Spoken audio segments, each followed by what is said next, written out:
Beyond Fungi, and we'll try to get you guys a little more acquainted with some of the fungus and the language. But we'll go take a look at a few things, and there we go. Nice to see you. And well, let's hope that we find some stuff because that would be the reason why we're out here making it interesting. But here we go. I actually see something right now. So let's start this off. Might not be the best thing in the world, but look at this. Everywhere we look, we find something. And there it is. There it is. A little, probably what they call torn fiber head ionicide. And probably not a great thing to end up playing with. It's, you know, one of those mushrooms. But look at this over here, you guys, because this is what happens when we're out hunting. Like, the closer we get, the more we see. Let's see if we can't get a little closer here, but look at this one. Yeah, like a little marasmus. And then sometimes these have some extreme smells. So we'll take a look. This one doesn't seem to, but look how small they are. And you may have just overlooked them. But something, if you're interested in microscopy or something, you might want to take some of these out. There's another little tiny guy right here. But anyways, here we go. We'll get that going there. Let's take a look around, because a lot of times this time of morning you can find some mushrooms in the grass. And this one right here, I believe is what they call a Pinellus forensia, which is the lawnmower's mushroom. This is more what they look like right here when you see them in your lawn. They're going to be, they start to change color. When they're wet, they're really brown. And when they dry out, they start to change color. They've got brown spore print, and they're very common. They are called the lawnmower mushroom, the haymaker mushroom. You may find them in your yard now that I showed you. You're probably like, oh, son of a gun. But look at this one. This is oh, we got a bunch showing up here today. Wow, I had no idea that we were going to actually be in luck, so this is great. This one here is a Russula, and pretty neat, very distinctive. And watch what happens with Russulas, because see how the way that the cells are aligned in this species, they break apart really easy. So this one's not breaking apart quite as easy on the gills here. But let's give it a sniff, because, oh man, oh, wow, no, that's not good. Let's try another one, because I believe this is what we call Russula, the Pycnoides group, which pretty neat, but they're all over the yard, and they're pretty much this color. They are a little slimy on the top, but very recognizable. But the thing is, with these in this group, if you find them, and it's not happening for me right now, but if you do find these things and you give them a sniff, a lot of times it'll smell like you had maraschino cherries dipped in bleach. So not a good smell, and I'm pretty sure that it's not a choice edible. Some people eat rustlers. I've never have. I mean, this year we might start in on the rustlers and see if we can't do some sort of pickling to do with them, because that seems to be the European way. But there it is. It's kind of a tannish color. Rustlers usually are a little bit more colorful. But, well, right here's one. We'll take a look at a couple different rustlers, but look at this one. Look at the color on this guy right here. It's actually not coming through quite as pink, but that's one of the pink ones. And a lot of different red colors. That's what I was saying the other day about rustlers, is if you want a lifelong hobby, just go find rustlers. There's 500 of them that are going to be hard to distinguish, but there's one coming up right here. And people do take them, when, like, these guys right here. There's some people like the little red ones. But there it is, very cute. And like I say, there probably could be 500 different ones, very similar. Oh wow, look at this. Well, I guess we did pick an okay day for mushroom hunting. but look at this. We had a video on this one the other day, and this one used to be called Boletes what they used to call this one? Castaneda, which meant brown bolete. They're chestnut bolete. But look at this one. And this is in the gyroporous. And a lot of times you can see that if we do this, the stem is going to be hollow. One of the defining factors on this one. Some people like these when they get a little bit bigger. They get moldy. They get that hypomycete mold on it. But yeah, we did a show on this one just the other day. And they changed the name from being the chestnut bolete to being borealis. So not really too sure why that is a better fitting name. Because we've known it as the chestnut bolete. Look at this, man. We're doing good today. But we'll come back for this guy right here because we've been doing actually a couple shows on this one right here. This is it's an amanita, but it's been parasitized by some sort of a mold right there. So, But rubescens family. It's in the red staining family. So we had talked about that several times. There's a whole group of red staining amanitas out there. So that's one of them. But it's been parasitized. So we'll see because they make really good pictures too. But there it is. Look at that. We got beautiful. There's a Russula right there. You can see those a mile away. So knowing it's a Russula is one thing, but knowing what it is another. So let's try this one here because look at that. That's actually fairly uncommon right there. We have a hollow stem on a pecnoides type of. Let's give it a smell. Yeah, that one doesn't even smell. So I don't know. You never know. They could be slightly different mushrooms. Like I say, I mean, even these Russulas right here, they could be right next to each other and possibly totally different. So yeah. Yeah, I know, right? But there we go. We love mushrooms. We'll hunt just about anything. So let's go in the woods a little bit. That's pretty cool. We actually found a couple different things here, so I'm pretty happy about that because you never know. You never know when I get out on a mushroom hunt. Is it's we're gonna find something, or is this what disappointment looks like again? But let's take a look down our path and see if we can't find anything else for a few minutes while we're doing our morning walk here, waiting for the sun. You never know. You just never know. Oh, I actually do know because I saw one here yesterday. But look at that. You guys know these guys, right? Ghost pipes. And the reason we talk about those quite a bit on Beyond Fungi is that they go right in between a tree and a Russula. So wherever it is, there's Russula mycelium underneath here, and because these guys don't have any chlorophyll in them, they sit right in between here and they parasitize. They just suck the nutrients right out, and it seems to work for everybody. But what's a tree and the mushroom going to do about it? No, you can't live here. Well, okay. But look at this, guys. I put a short story on this one yesterday because I was out here yesterday. I'm like, wow, that's crazy. I gotta do something with it. But look at that. Sure is a lot of activity in there, isn't there? Look at all them gnats. But as we were looking, we can see that it's got a white spore print, dropping a lot of spores. Look how much fun that is right there. But look at the size of that thing. That's that's a 7-8 inch platyful mushroom living up to its name, the platyful. Well,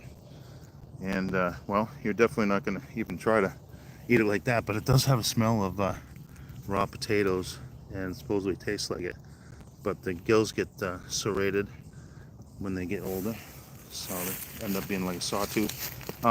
We've looked at this a couple different times, but we're going to stop here because we're looking to see if we can't find a cup fungus. Whenever we find this type of this green in there, well, you know that you're going to end up having a chlorosiboria right there. And chlorosiboria just means vase shaped.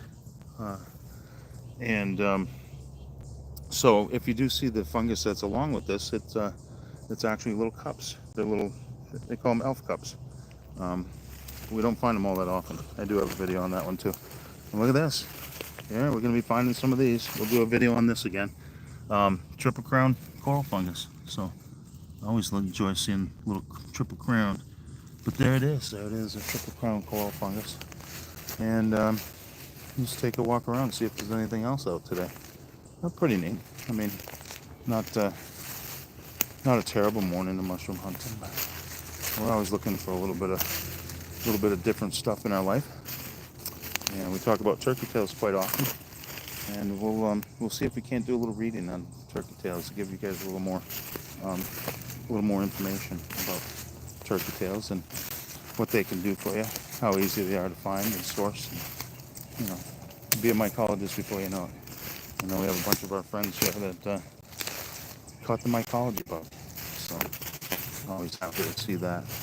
And if you guys want to go out and do some videos, if you guys find some mushrooms, something cool, something different, colorful, something that just says let's take a video, go ahead, take a video and then tag me over on TikTok. I'll repost it, and we'll show everybody what you found. Because sometimes it's really cool, and sometimes it's, you know, you found something that we're not going to find again. So we'd be interested in seeing that. But here we are, early morning fungus hunting. Oh, look at this. We've been running into these. Have a couple videos on these ones, and this one is the waxy cap. And what a beaut! These are really, really beautiful looking mushrooms.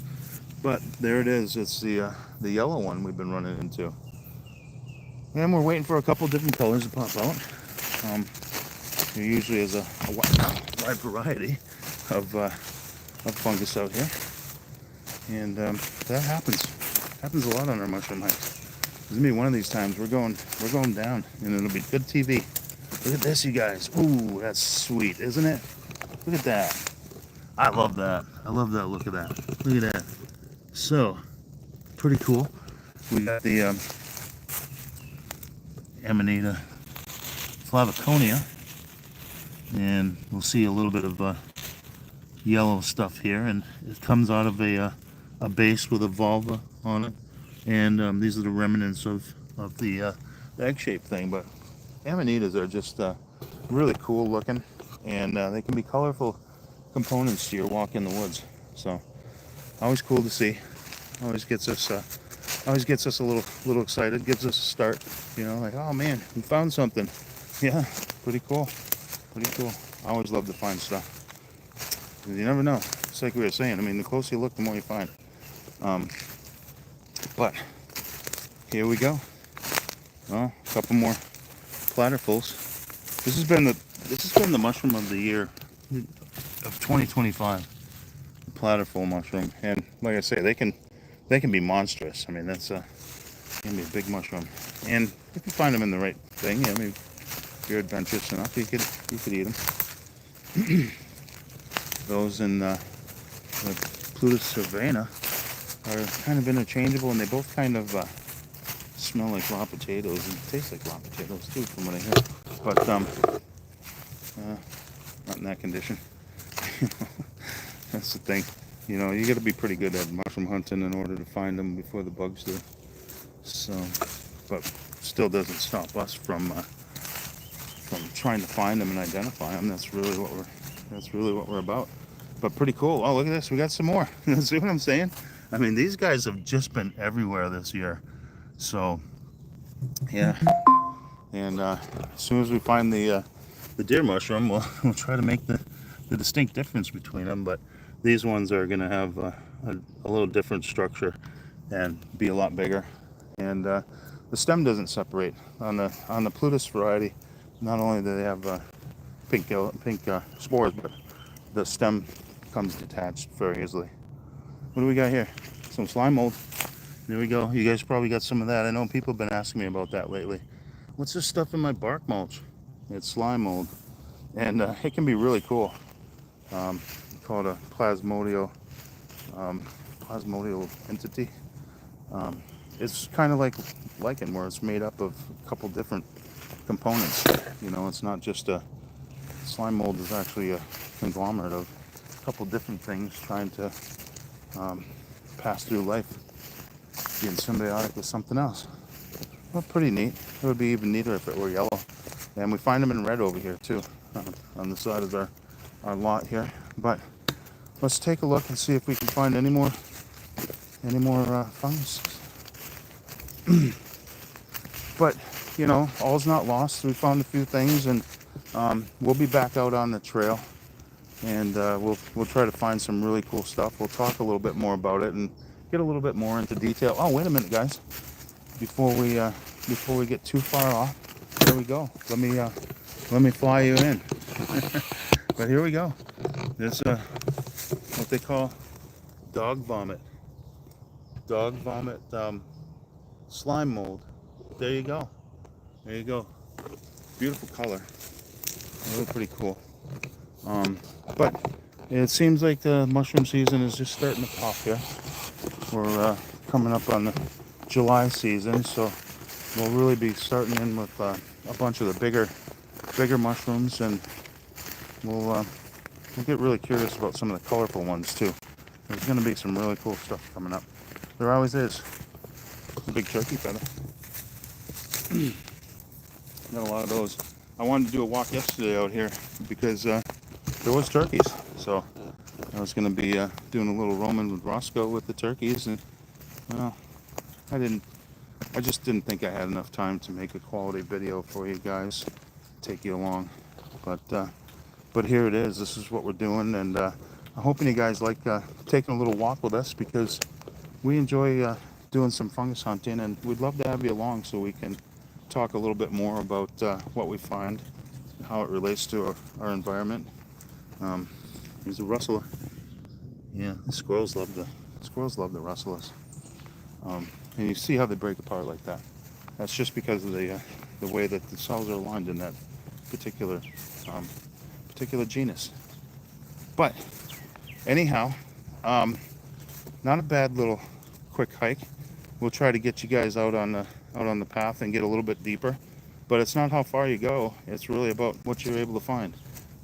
Some days we don't get very far into the woods because we got a lot of research to do, documentation, and this was just a really quick one where we just wanted to see what we could find and show you some of the amazing things that are right in your backyard. You know, I mean, just beautiful. And don't be afraid to take pictures. Put them on iNaturalist. If you guys don't know iNaturalist, you'll have a new hobby. Trust me. You'll be taking hikes just so that you can post to iNaturalist. But I'd appreciate it if you do that, and I get to see some of the things that you get to find. It's always cool to stay curious, find stuff, and let everybody else know. But there we go. There we go. I think that's about all we're going to run into for today. But anyhow, it was just going to be a really short hike anyhow. Get you guys acquainted with what we do, how we do it, and a couple of different things that are out there. And now we've got a good eye on some Russulas, Amanita, some of the Boletes over here, and a couple other things. You know, we did see the slime mold and all that, but yeah, this one's funny. We'll take a look and see what that looks like when she comes out, because it's already parasitized, and with these rubescens, a lot of times when they get parasitized like that, I've got a couple videos where they just come out and they look like, well, they're very phallic shaped, and there's another little tiny one there, but could be the lawnmower mushroom, but I doubt it. There's a pleated cap right here. These will be gone by the time the sun comes out. And then here's this little tiny one that we've been seeing. I'm not quite sure if it's a marasmius. I think we were calling it a rickenella, and I can't really see any smell, but look how many there are. Like, you know, you might be like, oh, I got no mushrooms in my yard, but yeah, well, you'd be surprised. Like I say, you know, if you stay curious and search, a lot of times the closer you get, the more you'll see. But anyhow, well, we got more over here. Look, we got these little tiny marasmias that we found before, and then we got this right here, agricide. Yeah, the hemispheric agricide. So like I say, there's there's just tons of stuff at our feet. These guys right here. Ooh, that's pretty cool. Huh. Another lawnmower mushroom, but this one's slightly different. Let's take a look at this one. Huh. Well, that's interesting. But you never know. You never know. And like I say, if you guys got some stuff you think is really cool, you never seen before, or oddity, or like I got to show Roscoe, go right ahead. Send it over to me at TikTok, and I'd love to repost it for you and start a conversation, hopefully. But you know, sometimes you just haven't seen things before. You know, it's not that they haven't always been there. It's just that you weren't aware enough to actually see them. But anyhow, this looks like not too bad of a little fungus hunt. We're found a few things. We got a chance to talk to a couple of things about our mushrooms today, and it is beyond fungi. So I mean, anytime we find anything beyond reason, we'll let you know. But here it is. Here it is. Another day in fungus heaven. So anyway, if you do find some of these Russulas in your yard like that, give them a shot. Give them a smell. I mean, you never know. I know that maraschino cherry soaked in bleach isn't all that appealing, but it's always interesting to see. So anyway, guys, that looks like it, and we'll go take a look at this one, just because it has a different appearance than all the rest of our lawnmower mushrooms. So anyhow, guys, have a great day. Stay curious, find stuff, and always be amazed at what's around you. And the more you see, the more you learn. So be well, take care, enjoy, and let's get on out there and find stuff. Stay curious, my friends, and we'll catch you next time. I appreciate you coming by. Been a good time for me. So hopefully it's a great day for you. Bye now. Stay curious, find stuff, and come on back. We'll see you again.